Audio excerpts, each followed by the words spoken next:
अपनी तुलना दूसरों से न करे। कहानी नंबर 1। एक बार की बात है, किसी जंगल में एक कौवा रहता था। वो बहुत ही खुश था, क्योंकि उसकी ज्यादा इच्छाएं नहीं थीं। वह अपनी जिंदगी से संतुष्ट था। लेकिन एक बार उसने जंगल में किसी हंस को देख लिया और उसे देखते ही सोचने लगा कि ये प्राणी कितना सुंदर है।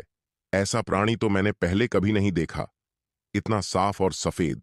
यह तो इस जंगल में औरों से बहुत सफेद और सुंदर है, इसलिए यह तो बहुत खुश रहता होगा। कौवा हंस के पास गया और पूछा, भाई, तुम इतने सुंदर हो, इसलिए तुम बहुत खुश होगे? इस पर हंस ने जवाब दिया, हाँ, मैं पहले बहुत खुश रहता था, जब तक मैंने तोते को नहीं देखा था। उसे देखने के बाद से लगता है कि तोता धरती का सबसे सुंदर प्राणी है।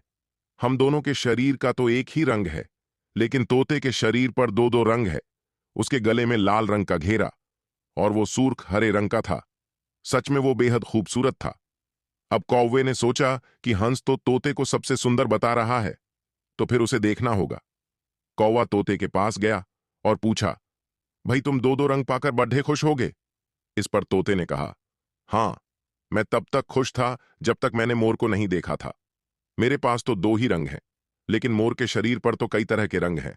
अब कौवे ने सोचा, सबसे ज्यादा खुश कौन है, यह तो मैं पता करके ही रहूंगा, इसलिए अब मोर से मिलना ही पड़ेगा।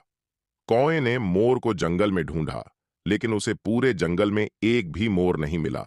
और मोर को ढूंढते ढूंढते वह चिड़ियाघर में पहुंच गया, तो देखा मोर को देखने बहुत से लोग आए हुए हैं और उसके आसपास अच्छी खासी भीड़ है।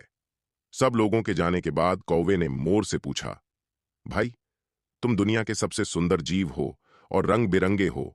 तुम्हारे साथ लोग फोटो खिंचवा रहे थे। तुम्हें तो बहुत अच्छा लगता होगा और तुम तो दुनिया के सबसे खुश जीव होगे। इस पर मोर ने दुखी होते हुए कहा, भाई, अगर सुंदर हूं तो भी क्या फर्क पड़ जाता है।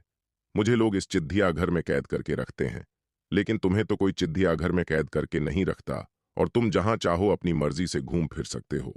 इसलिए दुनिया के सबसे संतुष्ट और खुश जीव तो तुम्हें होना चाहिए, क्योंकि तुम आजाद रहते हो। कौवा हैरान रह गया, क्योंकि उसके जीवन की अहमियत कोई दूसरा बता गया। दोस्तों, ऐसा ही हम लोग भी करते हैं। हम अपनी खुशियों और गुणों की तुलना दूसरों से करते हैं, ऐसे लोगों से जिनका रहन सहन का माहौल हमसे बिल्कुल अलग होता है। हमारी जिंदगी में बहुत सारी ऐसी चीजें होती हैं जो केवल हमारे पास हैं, लेकिन हम उसकी अहमियत समझकर खुश नहीं होते। लेकिन दूसरों की छोटी खुशी भी हमें बड़ी लगती है, जबकि हम अपनी बड़ी खुशियों को इग्नोर कर देते हैं। नंबर 2।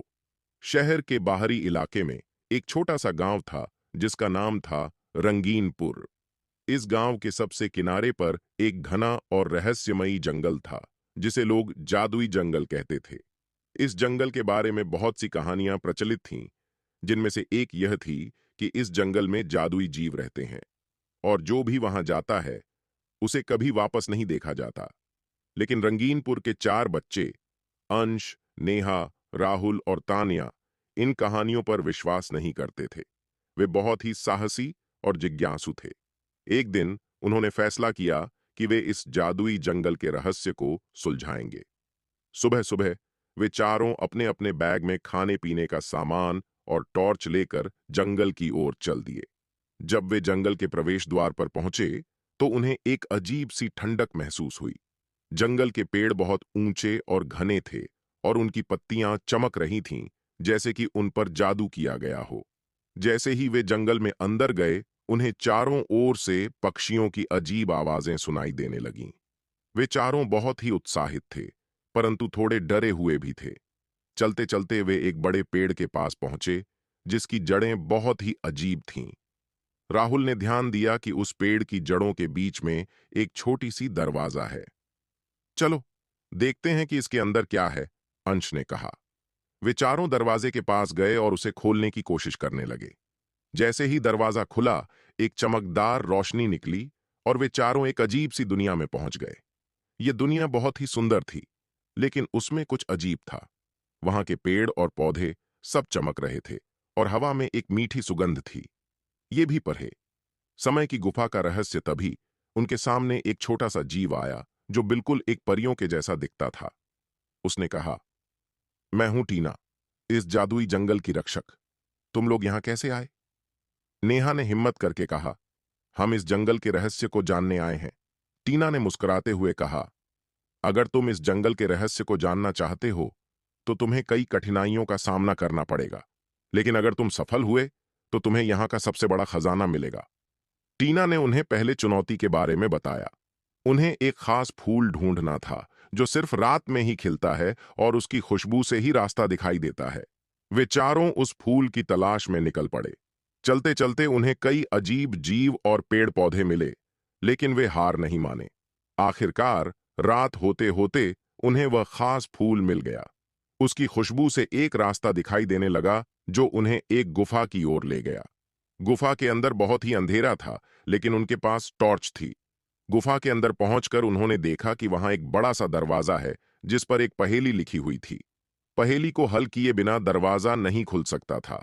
पहेली थी, मैं बिना पंखों के उड़ सकता हूं, बिना आंखों के देख सकता हूं, मैं बिना पैरों के दौड़ सकता हूं, बताओ मैं कौन हूं? वे चारों सोचने लगे। आखिरकार तान्या ने कहा, यह हवा है। जैसे ही तान्या ने हवा कहा, दरवाजा खुल गया और वे चारों अंदर चले गए। अंदर एक बड़ा सा कमरा था जिसमें सोने चांदी के खजाने भरे हुए थे, लेकिन वहां एक और दरवाजा था जो उन्हें और भी अंदर की ओर ले गया। ये भी पढ़े, दो विद्वानों की कहानी।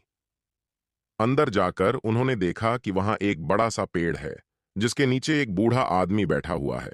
उसने कहा, मैं हूं इस जंगल का रक्षक। तुमने मेरी सभी चुनौतियों को पार कर लिया है, इसलिए अब तुम्हें इस जंगल का सबसे बड़ा रहस्य बताता हूं। उस बूढ़े आदमी ने उन्हें बताया कि यह जंगल एक जादुई दुनिया है जो सिर्फ उन लोगों के लिए खुलती है जो दिल से साहसी और सच्चे होते हैं। यहाँ के सभी जीव और पेड़ पौधे जादुई हैं और यह जंगल हमेशा उन्हें सुरक्षित रखता है। अंश, नेहा, राहुल और तान्या ने उस बूढ़े आदमी का धन्यवाद किया और वापस अपने गांव लौट आए। उन्होंने गांव के लोगों को अपनी यात्रा के बारे में बताया, लेकिन कोई भी उनकी बातों पर विश्वास नहीं कर सका। लेकिन उन्होंने जान लिया था कि जादुई जंगल का रहस्य क्या है, और यह उनकी सबसे बड़ी जीत थी। नंबर 3, जादुई झील का रहस्य। एक बार की बात है, एक छोटे से गांव के किनारे पर एक जादुई झील थी। इस झील के बारे में कहा जाता था कि इसमें जादुई शक्तियां थीं। गांव के लोग इस झील के पास जाने से डरते थे क्योंकि वहां अजीबोगरीब घटनाएं होती थीं। लोग कहते थे कि जो कोई भी झील में जाने की हिम्मत करता है उसे जादुई अनुभव होता है। गांव में 3 दोस्त थे, आर्यन, सिया और रोहन। ये तीनों दोस्त हमेशा नई नई रोमांचक कहानियों की तलाश में रहते थे। एक दिन उन्होंने अपने दादा दादी से जादुई झील के बारे में सुना और उन्हें यह जानकर बहुत उत्सुकता हुई। हमें उस झील के पास जाना चाहिए और देखना चाहिए कि वहां सच में क्या है, आर्यन ने कहा। लेकिन लोग कहते हैं कि वहां जाना खतरनाक है, सिया ने चिंतित होकर कहा। हम तीनों मिलकर किसी भी खतरे का सामना कर सकते हैं, रोहन ने साहस से कहा। आखिरकार तीनों दोस्तों ने तय किया कि वे अगले दिन झील के पास जाएंगे। सुबह होते ही उन्होंने अपने बैग में कुछ खाने की चीजें और एक टॉर्च रखी और झील की ओर चल पड़े। जैसे ही वे झील के पास पहुंचे, उन्हें एक सुहावनी हवा का झोंका महसूस हुआ। झील का पानी चमक रहा था और चारों ओर खूबसूरत फूल खिले हुए थे। यहां तो बहुत सुंदर है, सिया ने कहा। जैसे ही वे झील के किनारे पहुंचे, अचानक पानी में हलचल हुई। तीनों ने देखा कि झील के बीचों बीच एक बड़ा सा सफेद रंग का मछली तैर रहा है। वह मछली बहुत ही खूबसूरत थी और उसकी आंखों में एक अनोखी चमक थी। क्या तुमने कभी इतनी सुंदर मछली देखी है? आर्यन ने कहा। नहीं, मुझे लगता है कि यह जादुई मछली है, रोहन ने कहा। हमें इसे पकड़ना चाहिए। सभी ने सहमति जताई और वे झील के किनारे पर बैठ गए। लेकिन जैसे ही उन्होंने मछली को पकड़ने की कोशिश की, मछली अचानक झील के गहरे पानी में चली गई। तीनों दोस्तों ने मछली का पीछा किया और उन्हें पता चला कि झील के अंदर एक रहस्यमयी गुफा है। चलो, हम इस गुफा में जाते हैं, सिया ने कहा। वे तीनों झील में कूद पड़े। पानी ठंडा था, लेकिन उन्हें डर नहीं लग रहा था। गुफा में पहुंचते ही उन्होंने देखा कि वहां दीवारों पर चमकते हुए पत्थर थे और चारों ओर जादुई रोशनी फैली हुई थी। यह तो अद्भुत है, रोहन ने कहा। जैसे ही वे गुफा के अंदर और आगे बढ़े, उन्हें एक पुराना सा बक्सा मिला। बक्से पर एक बड़ा ताला लगा हुआ था। उसके पास एक शिलालेख था, जो सच्चे दिल से आएगा वही इस खजाने का हकदार होगा। हमें इसे खोलने का तरीका खोजना होगा, आर्यन ने कहा। सभी ने बक्से को ध्यान से देखा और सोचा। तभी सिया ने कहा, हम यहां जो भी कर रहे हैं वह हमें एक दूसरे की मदद करने के लिए है। शायद यह हमारी मित्रता का परीक्षण है। सही कहा, रोहन ने कहा। हमें मिलकर एक दूसरे की मदद करनी चाहिए। वे तीनों ने हाथ पकड़ा और एक दूसरे की आंखों में देखा। उसी समय बक्सा अपने आप खुल गया। अंदर उन्हें चमचमाते सोने के सिक्के और अनमोल रत्न मिले। यह तो अद्भुत है, आर्यन ने कहा। लेकिन हमें यह सब गांव के लोगों के साथ बांटना चाहिए। उन्होंने सभी खजाने को बक्से से बाहर निकाला और झील से बाहर निकले। गांव लौटते ही उन्होंने सभी गांव वालों को अपने अनुभव के बारे में बताया और खजाने को गांव के लिए उपयोगी बनाने का फैसला किया। गांव के लोग उनकी बहादुरी और मित्रता की प्रशंसा करने लगे। उस दिन से जादुई झील एक सच्चे मित्रता का प्रतीक बन गई और गांव के लोग अब झील से डरते नहीं थे। इस कहानी से हमें यह सीखने को मिलता है कि सच्ची मित्रता और साहस से हम किसी भी चुनौती का सामना कर सकते हैं।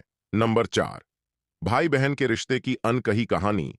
गांव का नाम था चंदनपुर।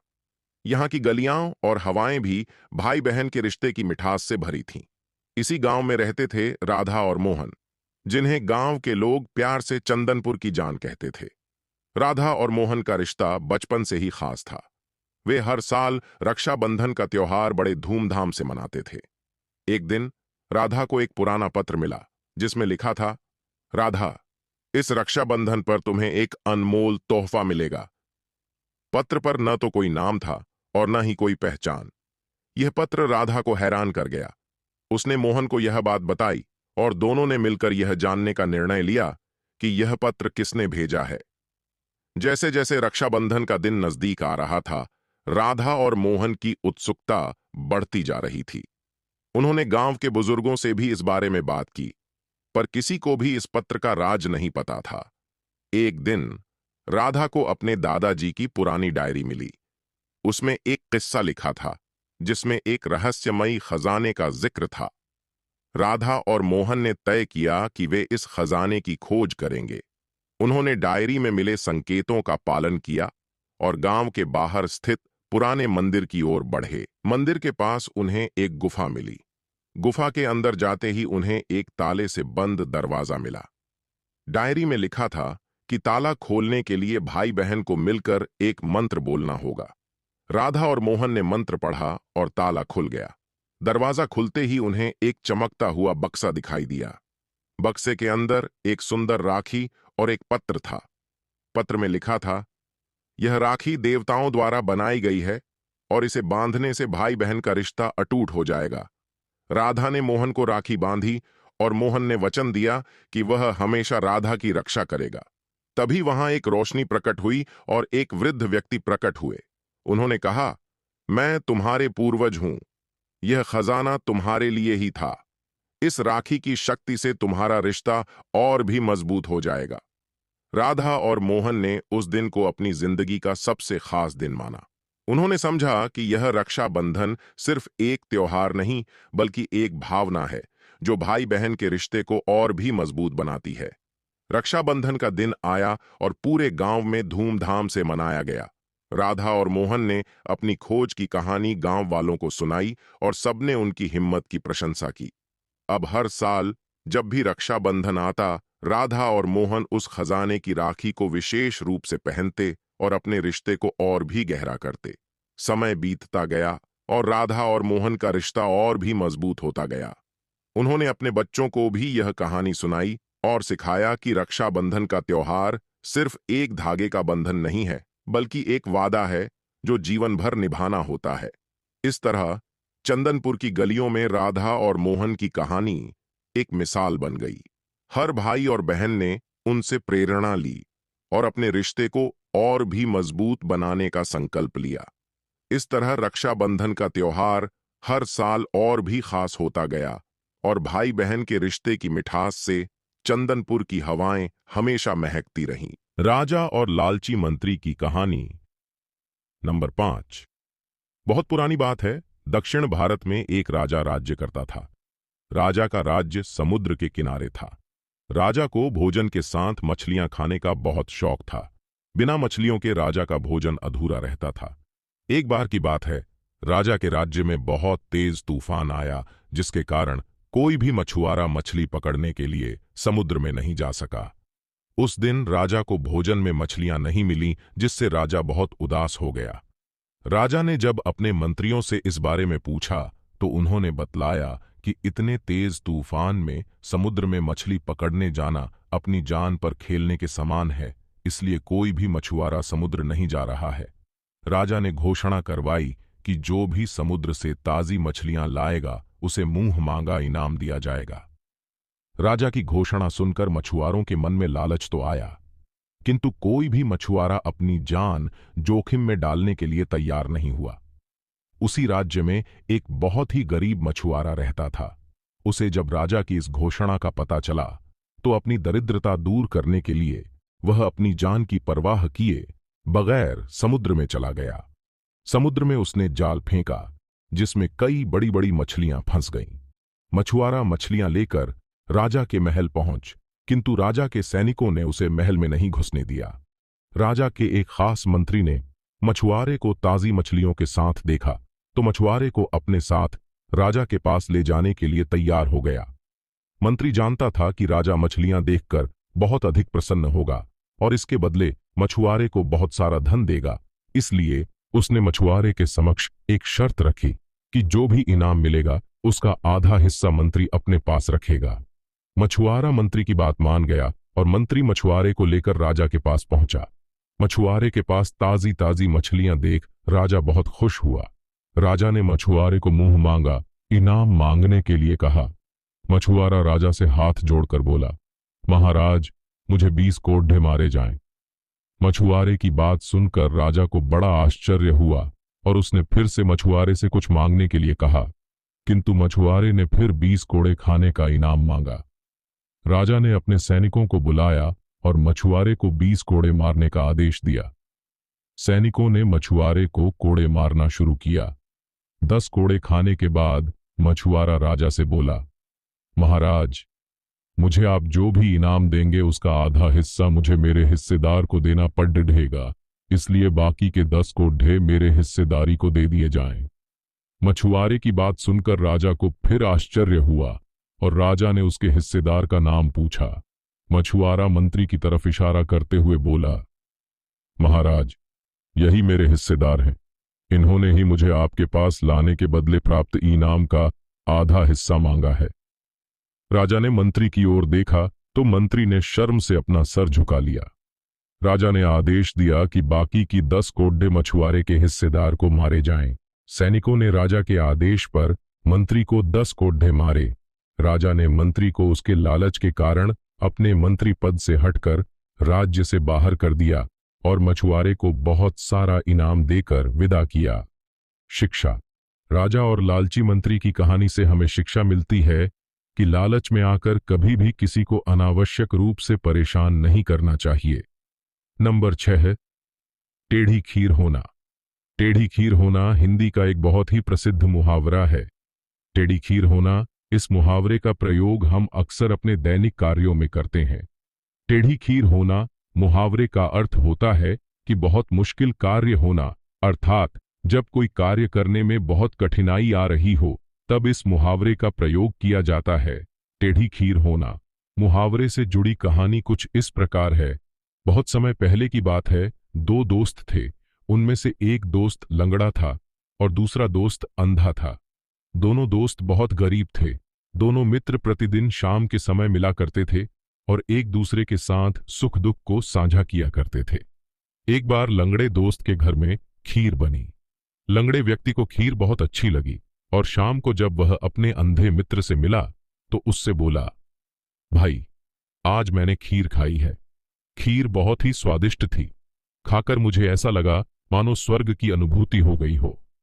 अंधे व्यक्ति ने पहले कभी खीर नहीं खाई थी, ना ही खीर के बारे में सुना था। लंगड़े व्यक्ति की बात सुनकर अंधे व्यक्ति के मन में भी खीर को जानने की इच्छा हुई। अंधे व्यक्ति ने लंगड़े से पूछा, भाई, यह खीर क्या होती है? लंगड़े व्यक्ति ने उत्तर में अंधे से ही पूछा। क्या तुमने कभी खीर नहीं खाई है? अंधे व्यक्ति ने बतलाया कि उसने पहले कभी खीर नहीं खाई है, ना ही खीर के बारे में सुना है। अंधे व्यक्ति की बात सुनकर लंगड़ा व्यक्ति बोला, भाई खीर सफेद होती है, मीठी होती है, मुलायम होती है और बहुत ही स्वादिष्ट होती है। लंगड़े की बात सुनकर गूंगा फिर पूछता है, यह सफेद रंग कैसा होता है? लंगड़े ने बतलाया कि दूध सफेद होता है, दांत भी सफेद रंग के होते हैं। अंधे को यह कुछ समझ में नहीं आ रहा था और वह लगातार लंगड़े से प्रश्न किए जा रहा था। नेत्रहीन व्यक्ति को समझाना अब लंगड़े व्यक्ति के लिए टेढ़ी खीर बन चुकी थी। वह सोच रहा था कि इसे मैं कैसे समझाऊं, तभी उसे एक सफेद बगुला दिखाई दिया। लंगड़ा उस बगुले को पकड़ डचकर अंधे व्यक्ति के पास ले आया और उसके हाथों में रखते हुए बोला, इस बगुले की तरह खीर भी सफेद और मुलायम होती है। अंधे व्यक्ति ने अपने पास रखे हुए बगुले पर हाथ फेरा। उसे बगुला बहुत ही नरम महसूस हुआ। वह कभी बगुले के ऊपर हाथ फेरता, कभी उसके दाईं बाईं छूकर देखता था। उसे बगल टेढ़ा मेढ़ा समझ में आ रहा था। तभी अंधा व्यक्ति मुस्कुराकर बोला, अच्छा, तो तुम्हारी खीर इस तरह टेढ़ी मेढ़ी होती है? लंगड़ा व्यक्ति अंधे को संतुष्ट कर बहुत प्रसन्न हुआ और बोला, हाँ, खीर टेढ़ी होती है। तभी से किसी मुश्किल कार्य करने के लिए टेढ़ी खीर होना कहावत प्रचलित हो गई है। नंबर 7, चिड़िया और चींटी की कहानी। बहुत पुरानी बात है। एक जंगल में एक चींटी रहती थी। एक बार चींटी नदी के किनारे पानी पीने गई, तभी उसका पैर फिसल गया और वह नदी में गिर गई। नदी में पानी का बहाव तेज था, इसलिए चींटी पानी में बहने लगी। चींटी पानी से निकलने के लिए बहुत प्रयास कर रही थी, किंतु बहुत तेज होने के कारण पानी से नहीं निकल पा रही थी। तभी आसमान में उड़ती हुई एक चिड़िया की नजर चींटी पर पड़ी। चिड़िया किसी तरह चींटी को बचाना चाहती थी। तभी चिड़िया को एक युक्ति सूझी और वह एक पत्ता तोड़कर अपनी चोंच में दबाकर लाई और चींटी के पास रख दिया। चींटी पत्ते पर बैठ गई और किनारे लग गई। चींटी चिड़िया की बहुत एहसानमंद थी। वह किसी भी तरह चिड़िया का एहसान चुकाना चाहती थी। एक दिन चींटी खाने की तलाश में घूम रही थी। तभी उसने देखा कि एक लड़का गुलेल से कहीं निशान लग रहा है। तभी चींटी की नजर उसी तरफ पड़ी जहां लड़का निशाना लगा रहा था। चींटी ने देखा कि लड़का गुलेल से चिड़िया को मारना चाहता है और चिड़िया पेड़ की डाल पर में आराम से सो रही है। तभी चींटी लड़के के पास आई और जोर से लड़के के पैर में काट दिया। चींटी के काटते ही लड़के के पैर में बहुत तेज दर्द हुआ, जिसे लड़का जोर से चिल्लाने लगा। लड़के के चिल्लाने की आवाज से चिड़िया जाग गई और वहां से उड़ गई। इस प्रकार चींटी ने भी चिड़िया की जान बचाकर उसका एहसान उतार दिया। शिक्षा। अच्छे कार्य हमेशा साथ देते हैं, इसीलिए हमेशा परोपकार करते रहना चाहिए। नंबर 8, खरगोश और बाज की कहानी। बहुत पुरानी बात है। एक जंगल था, उसमें बहुत सारे जानवर रहते थे। उन जानवरों में पिंटू नाम का एक खरगोश भी था, जो बहुत ही दयालु और मददगार प्रवृत्ति का था। जंगल में जब भी किसी जानवर को किसी मदद की आवश्यकता होती, तो पिंटू खरगोश उसकी मदद अवश्य करता था। खरगोश के इन्हीं गुणों के कारण जंगल के सारे जानवर उसे बहुत ज्यादा पसंद करते थे। एक बार पिंटू खरगोश खाने की तलाश में घूम रहा था, तभी शिकारी कुत्तों की नजर उस पड़ गई। पिंटू खरगोश को अकेला देख कुत्तों ने उसे अपना शिकार बनाना चाहा और उसके पीछे पड़ गए। अब पिंटू डर के कारण बहुत ही तेजी से भाग रहा था। पिंटू आगे आगे था और शिकारी कुत्ते उसके पीछे पीछे।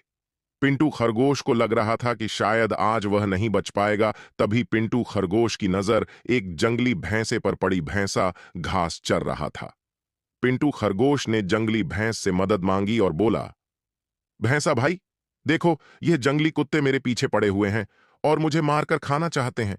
कृपया कर आप इनसे मुझे बचा लीजिए।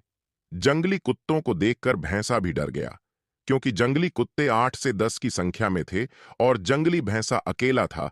उसे लगा कि शायद जंगली कुत्ते कहीं उसी का शिकार न कर लें। इसलिए जंगली भैंसा खरगोश से बोला, खरगोश भाई, तुमने हमेशा मेरी मदद की है। मैं तुम्हारी मदद तो करना चाहता हूं, किंतु इस वक्त मुझे बहुत ही जरूरी काम है, इसीलिए मुझे यहां से जाना पड़ेगा। इतना कहकर जंगली भैंसा वहां से चला गया। पिंटू खरगोश अपनी जान बचाकर फिर भागने लगा और जंगली कुत्ते उसके पीछे थे। तभी उसे एक बारहसिंघा दिखलाई दिया। खरगोश बारहसिंघा के पास जाकर बोला, जंगली कुत्ते मेरे पीछे पड़े हुए हैं, कृपया आप इनसे मेरी रक्षा करिए। जंगली कुत्तों को देखकर बारहसिंघा भी डर गया और खरगोश से बोला, खरगोश भाई, मेरे घर में परिवार वाले मेरा रास्ता देख रहे हैं। घर में मुझे बहुत ही जरूरी काम है, इसलिए मुझे जाना होगा। इतना कहकर बारहसिंघा वहां से भाग गया। बारहसिंघा के जाते ही खरगोश फिर भागने लगा। भागते भागते खरगोश को एक घोड़ा दिखलाई दिया। खरगोश ने घोड़े से सहायता मांगी, किंतु घोड़ा बोला, अगर मैं तुम्हारी सहायता करूंगा तो यह जंगली कुत्ते मुझे भी मार डालेंगे। इतना कहकर घोड़ा भी वहां से भाग गया। इसी प्रकार भागते भागते खरगोश को बहुत सारे जानवर मिले, किंतु किसी ने भी खरगोश की मदद नहीं की। खरगोश बहुत डरा हुआ था और जंगली कुत्ते अभी भी उसके पीछे पड़े हुए थे। तभी खरगोश को आसमान में एक बाज दिखाई दिया। बजा ने भी भागते हुए खरगोश को देख लिया। बाज नीचे की तरफ खरगोश के पास आया। तभी खरगोश ने बाज से सहायता मांगी। एक बार खरगोश भी बाज की मदद कर चुका था, इसलिए बज भी खरगोश की मदद करना चाहता था। बाज ने खरगोश को अपने पंजों में दबाया और खरगोश को लेकर आसमान में उड़ गया और शिकारी कुत्ते देखते ही रह गए। बाज ने खरगोश को एक सुरक्षित स्थान पर उतार दिया। खरगोश ने बाज को बहुत धन्यवाद दिया। बाज बोला, मित्र, तुमने भी मेरी मदद की थी, इसीलिए तुम्हारी मदद करना मेरा कर्तव्य था। इतना कहकर बाज उड्डीएच गया और खरगोश अपने घर चला गया। नंबर 9, शेर और शिकारी की कहानी। एक जंगल में एक शेर रहता था। शेर बहुत ही शक्तिशाली और घमंडी था। शेर की असिस्टेंट एक लोमड़ी थी। एक दिन शेर और लोमड़ी बैठे हुए थे। बातों ही बातों में शेर ने कहा, बतलाओ लोमड़ी, क्या मुझसे अधिक शक्तिशाली कोई है इस जंगल में? शेर की बात लोमड़ी बोली, महाराज, नहीं, ऐसा नहीं है। इस संसार में आपसे भी अधिक शक्तिशाली और खतरनाक जीव हैं। लोमड़ी की बात सुनकर शेर ने आश्चर्यचकित होकर पूछा, अच्छा तो बताओ, मुझे शक्तिशाली कौन है? लोमड़ी उत्तर देते हुए बोली, भले ही आप इस जंगल के राजा हैं, किंतु आपसे भी अधिक खतरनाक और ताकतवर आदमी होता है जो किसी को भी कुछ ही मिनट में मार सकता है। लोमड़ी की बात सुनकर शेर को हंसी आ गई। शेर बोला, अच्छा, ऐसा है तो मैं अभी तुमको दिखाता हूं कि शेर अधिक शक्तिशाली होता है कि इंसान। उसी समय कहीं से भटकता हुआ एक लड़का वहां आ गया। लड़के को देखकर शेर बोला, यह इंसान ही है ना? मैं अभी बताता हूं कि कौन अधिक शक्तिशाली है। शेर की बात सुनकर लोमड़ी उसे रोकते हुए बोली, महाराज, यह तो बूढ़ा आदमी है और अपने उम्र को पार कर चुका है। अब इसके शरीर में शक्ति नहीं है कि आपसे मुकाबला कर सके। लोमड़ी की बात सुनकर शेर फिर रुक गया। कुछ देर पश्चात वहां से एक आदमी आता हुआ दिखाई दिया। शेर लोमड़ी से बोला, यह आदमी ही है ना? अब देखो मैं कैसे इसका शिकार करता हूं। इतना कहकर शेर ने उस आदमी पर हमला कर दिया। वह आदमी एक शिकारी था जो जंगल में शिकार करने ही आया था। उसके हाथ में एक बंदूक थी। शेर को अपनी तरफ आता हुआ देखकर शिकारी ने अपने हाथ में रखी बंदूक से शेर पर निशाना लगाया और गोली चला दी। गोली सीधे शेर को लगी और कुछ ही देर में शेर वहीं मर गया। नंबर 10, वनमानुष की कहानी। एक गांव था जिसमें वनमानुष के बारे में कई किस्से सुनाए जाते थे। लोग वनमानुष को भयानक, रहस्यमय जीव के रूप में देखते थे। वनमानुष गांव के पास एक घने जंगल में रहता था और कभी कभी उसके बारे में अनोखी घटनाएं सुनाई देती थीं। एक दिन गांव के एक व्यक्ति ने वनमानुष को देखा और उसे पकड़ने का प्रयास किया, परंतु वनमानुष चतुराई से उससे बच गया और जंगल में घुस गया। इसके बाद वनमानुष की चर्चा और भयभीतता गांव के सभी लोगों में और बढ़ गई। एक दिन एक बच्चा गांव के पास खेलते हुए गांव से दूर जंगल में चला गया। उसी समय एक भेदिये ने बच्चे को देख लिया और उस पर हमला कर दिया। उस समय वनमानुष भी वहीं था। वनमानुष को बच्चे के रोने की आवाज आई। वह बच्चे के रोने की आवाज के पास गया और वनमानुष ने जब यह देखा कि भेदिये ने बच्चे पर हमला कर दिया तो वनमानुष ने एक मोटी लकड़ी उठाई और भेदिये पर हमला बोल दिया। वनमानुष के हमले से भेदिया डर गया और बच्चे को छोड़कर भाग गया। बच्चा वनमानुष को देखकर बहुत खुश हुआ और उसे अपना मित्र बना लिया। वह रोज उसके साथ खेलता और मिलता था। वनमानुष के दिल में उस बच्चे के प्रति एक अलग ही स्नेह और दया आ गई। वनमानुष ने अपने दोस्त बच्चे को कई बातें सिखाईं, जैसे धैर्य रखना, प्रकृति के साथ मिलकर रहना और अन्य मूल्यवान सीखें। बच्चा भी अपने वनमानुष मित्र की सभी बातों का ध्यान रखता और उसकी सीखों का पालन करता था। लोगों को जब यह पता चला कि वनमानुष ने बच्चे की जान बचाई है और प्रतिदिन उसके साथ खेलता है, तो इस तरह वनमानुष और बच्चे की दोस्ती गांव में भी चर्चा बन गई। लोगों ने विचार किया कि वनमानुष भी एक आदिवासी मनुष्य की तरह है, जिसका दिल भी दयालुता और प्रेम से भरा होता है। वे अब उसे भयानक नहीं, बल्कि प्रेम पूर्वक देखते थे। वनमानुष कहानी संवेदनशीलता, प्रकृति के साथ संबंध और सजगता के महत्व को दर्शाती है।